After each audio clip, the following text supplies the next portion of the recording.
প্রশিক্ষণ আসলে আপনাকে এখানে 20 দিন 25 দিন 1 মাস 2 মাস প্রশিক্ষণ নেবে, নিজের ভাষায় শিখতে হবে। আপনি যদি ওই প্রশিক্ষণটা 1 ঘন্টা শেখানোর পর আপনি যদি মনে করেন যে আসলে অনেক হয়ে যাবে, তাহলে কিন্তু হবে না। বাসায় গিয়ে চর্চা করতে হবে, পেপার কেটে কেটে ইয়ে করতে হবে। আপনার বাসায় পুরাতন যে শাড়ি আছে, পুরাতন যে কাপড় আছে, ওগুলি কেটে কেটে শিখতে হবে। তাহলে আপনার আসলে এই প্রশিক্ষণে কাজ করতে হবে। আমার ধারণা যে আমি জেনেছি যে এখানে আপনাদেরকে সিলেকশন করার ক্ষেত্রে অনেক ওনারা পরিশ্রম করেছেন, এতেই অর্ধেক কাজ হয়ে গেছে।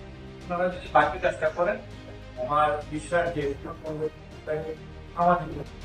আমি সবসময় বলি যে সরকারি উদ্যোগ, রাজনৈতিক উদ্যোগের সবচেয়ে ইম্পর্টেন্ট হচ্ছে সামাজিক উদ্যোগ।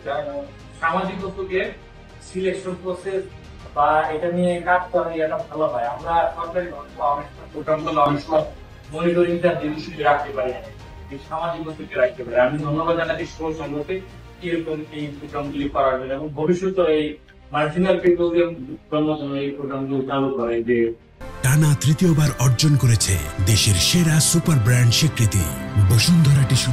আরো অনেক ধরনের প্রশিক্ষণ আছে। 90% এর উপরে হচ্ছে নারী।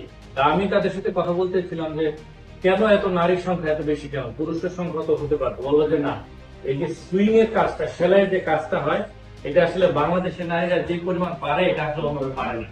আমি বললাম যে কেন অন্যরা পান কি? তখন ওনারা বললো যে মেয়েদের যে হাতের এটা নাকি পুরুষদের হয় না, মানে এই যে মুখাটা টান দেয়া, সুইয়ের কাজটা করা, এটা যে মিহি একটা কাজ, এটা নাকি হয় না। তার মানে এটার মাধ্যমে আসলে প্রমাণ করে যে আসলে বাংলাদেশে কিন্তু টিকে আছে আসলে এই কৃষি, গার্মেন্টস এগুলি দিয়ে, এবং বিদেশে রেমিটেন্স, এই তিনটা জিনিসকে মূলত বলা হয় আর কি। এটার মধ্যে গার্মেন্টস ফ্যাক্টরির অবদানটা একটু বেশি, কারণ এখানে প্রচুর মানুষের কর্মসংস্থানের সুযোগ আছে। এখানে মানে যদি 40 লাখ কর্মসংস্থানের সুযোগ থাকে, তার মানে 40 লাখ পরিবার এটার সাথে জড়িত। সেলাই প্রশিক্ষণ সারা বছর আমরা দেখি আছি, সারা বাংলাদেশে বন্যা করায় শীতে এই বসুন্ধরা গ্রুপ যে কার্যক্রম বাংলাদেশে চালিয়ে যাচ্ছে, জন্য আমি আন্তরিকভাবে ধন্যবাদ জানাই।